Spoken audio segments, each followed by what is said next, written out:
I'm going to throw it back to you, Phil, for your second fade, a guy that it seems like we're kind of a consensus fade here on the program, as Steve is hand-holding with you, a little squad ride on the Oklahoma's new trigger man.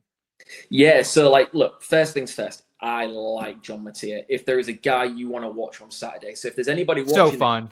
If there's anybody that's, like, tuned into this and, like, are watching, expecting us to be talking NFL ball, and, like, whoa, they're talking college, like, go watch John Mateer. Like, it's a ride. It's an absolute roller coaster. You'll love it.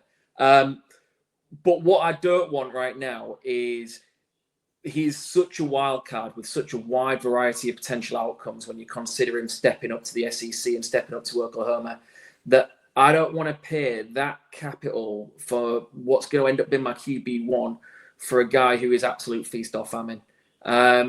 Like, I just want safer players there. You know, that step up from the group of 5 to the SEC level, coupled with his bad traits, like, frightens me. He took 14 sacks last year, second highest pressure percentage. Mm-hmm. He threw 6 interceptions on deep balls. Like, it's boom or bust. Like, he's going to win you weeks, but I think the most worrying thing in this format is he is quite capable to lose you weeks.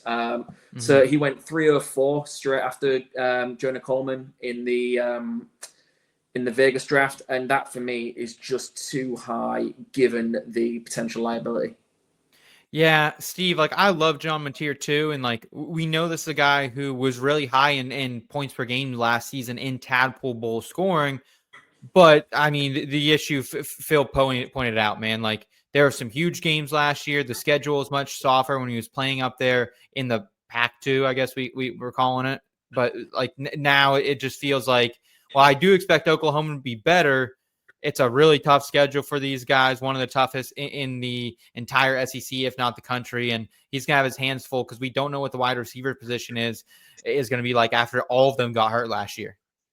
Yeah, so he's playing with the big boys now, right? Like, it's just the way it is. And that's not disrespect to what he had played with before. It's just the fact of the matter. The SEC still, I mean, I can kind of dog on them as much as I want, but they are still like the prominent conference when you think of NFL level talent. John Mateer last year had 7 interceptions. He had 18 turnover worthy plays. Oh, wow. So the problem is maybe in the Pac-10 or 12, the Pac-2, that didn't materialize in interceptions. In the SEC, they will. Right? That's just the bottom line. You don't get away with as much. So even if, say, a few more go his way, you know what I mean? Like, we're talking about negative 2 points for every turnover. This is a guy who does fumble the ball. He puts the ball on the ground. He throws the ball into windows he shouldn't. He is very fun to watch. Very fun to watch. But fun to watch doesn't get you points.